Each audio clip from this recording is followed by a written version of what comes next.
Hi everybody, Sarah, Pearls of Wisdom and Food on both YouTube and Facebook. Do you suffer food-wise of the little acronym FOMO? Do you know what FOMO means? I love this, F-O-M-O. Go ahead, give it a guess. Give up? Fear of missing out. How is that for you? Do you go to some sort of thing,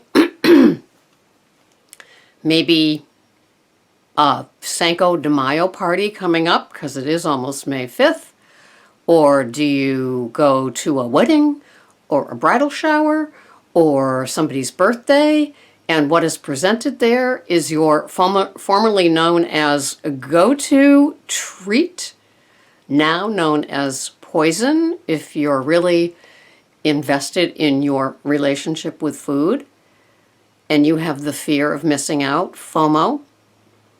What would happen if you took those formerly divine foods that made you crazy, made you fat, spiked your blood sugar, and did all kinds of metabolic damage?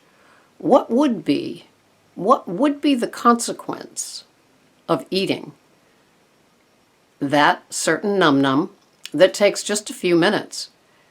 Would the gateway be opened up and you would be snitching things the rest of the event? Could you have that one something something in safety, go home and log it, track it, and move on? Or would you just say, no, that's poison to my system, and I'm not going to spend 12 minutes eating this thing and then have a food hangover the next day, metabolically and emotionally. Because if if it were me, how would you expect me to handle it? Would you look to me, what would Sarah do, and say, she's probably going to be avoiding it. She would avoid it if she was here. And I'm going to just dive in and have it. And then I'm going to, maybe, no offense, whine that like I'm having a hard time getting back into the program. You have to understand that when you slip, it's not like a momentary thing with no emotional ramifications, much less physical. You have to know that once you know what you can't go back. In 12-step programs, they say once you're a pickle, you can never go back to being a cucumber. So if you're watching these silly little videos that I do every day, you absolutely know that you might have the addiction of food, have the addiction of sugar, be totally addicted to grains, be totally addicted to more. You might know this about yourself. So why do you think there's no bus pass or day off pass once you understand your own body and how you react to certain foods? It's not a case of giving it up without the head part kicking in.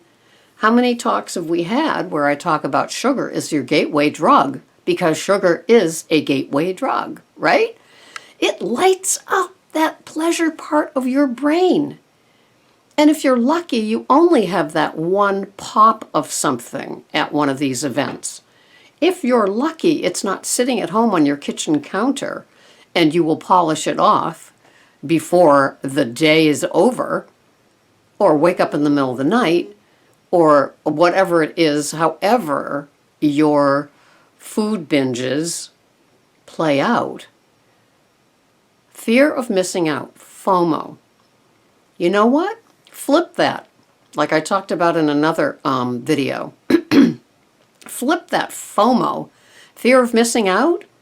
Come back here, over here, to this site and other places, Weight Watchers, other, food plan sites. The fear of missing out is that you lost your traction. That's the fear of missing out. And so for the rest of us who are very happy that we resisted something that was presented to us as a kind of a challenge, we didn't use any tools or tips that you've heard about here, and I know you've heard about other places. You're not a victim. You know that, right? The first time you might have been a victim, but what was that, 8 years old? 10 years old? 15 years old? 22 years old after you had your baby and you gained 65 pounds and you show up at Weight Watchers and you have your biggest aha moment up till then? You might be a victim up till then, but every time after, you're now a volunteer. You are a volunteer in your having something that you're not supposed to on your food plan. That could cause a relapse, a binge, or worse, you could go and never come back. So I'm just asking you, who do you think you are? Are you the special one? Nobody's special when it comes to having things that you're working so hard not to have every other day. I just go, ugh! When I hear cheat day. Most of you know that. I say, if you're going to have it is a treat, and it's not a cheat. And it is planned, it's in your tracker. You're not going to, have it at noon and keep going for the day. You're going to recognize that you're having this in as safe an environment and place and structure and discipline as you can possibly have it. If it's going to ruin your party, have at it. Go and do what you've done all along. But don't expect, like the tea and sympathy with the cookies, to be presented to you from sites like this. Because we've gone there. We've been there. We choose not to go there. We recognize that we have an issue with food. Maybe you get insulted about thinking that you have a food addiction. Okay, all right, we can play semantics. But if you have a problem with food, you have a problem. And that doesn't mean that when you're presented with all this stuff and you get that little scrunchy face and say, well, what else could I do? That's all they had. Well, then take care of yourself. Eat before you go if you can't trust the event you're going to. Or actually talk to a server or talk to the food manager there. There are always solutions and silver linings to things that present themselves as could be a problem. Don't get sucked into slipping with your food. It's not worth it. That FOMO, that fear of missing out, is so short-lived. Of course, they used to say short-lived, now they say short-lived. But when I was in the dark ages, it was short-lived. But it's short-lived. That little pleasure thing is so short-lived, and it is followed by whoosh, guilt, remorse, shame, the fact that you might have to confess to somebody, the fact that it tripped the light switch in your brain, and now you're stuck with cravings. Yep. And a withdrawal. Yep. And you got to go through it all. Yep. And maybe the scale won't say anything. But let me tell you, I bet you'd trade in what your head is doing after you had that thing that you weren't supposed to have. I bet you'd trade in what your head is doing to you for the feeling that you felt before you had it. Nothing feels as good as waking up with a clean tracker, a clean food day that you had the day before. Nothing. So flip that fear of missing out. So when you see that array of things that you know is nowhere close to being on your food program, it wasn't logged, it wasn't tracked, you weren't accounting for it. Think of the fear of missing out is coming back to us here today and saying, yep, I went there and that stuff was absolutely awful. I had to put my back to that table so I didn't see it. When people were having all the sweets and everything else, I had to go to the bathroom and look at myself in the mirror and say, come on, girl, you can do this. Or maybe you called somebody that's another foodie that would understand. Maybe you texted somebody. Maybe you bookended. Maybe you did the right thing.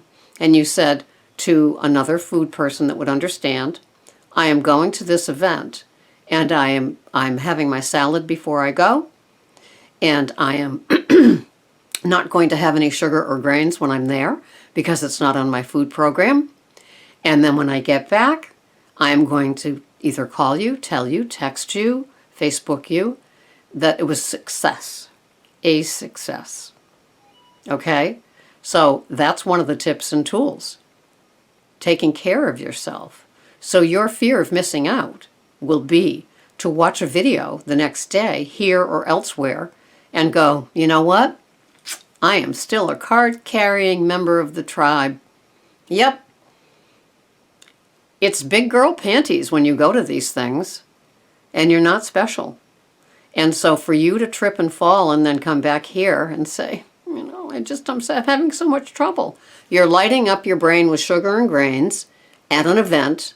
You're getting the consequences that you will get. I say it often, and so I wish for you the best, but if you're doing that and it's happening to you, you have to know you may have a problem with food. And it's no longer a little giggle. You could be doing lifelong damage to yourself when you slip up here and there and everywhere. And wasn't your goal to lose weight by Memorial Day or by 4th of July? Wasn't your goal to eat more vegetables? Wasn't your goal to get out there when it's warm and walk 1, 2, 3, 4, 5 miles every day, every other day? What happened to your goals? What happened to your dreams? You have to work towards them. And every time you have that fear of missing out and you pop whatever that thing is, you're giving the fear of missing out on your goals and your dreams, right? Yeah, so don't. I don't want you to. Anybody listening to this doesn't want you to.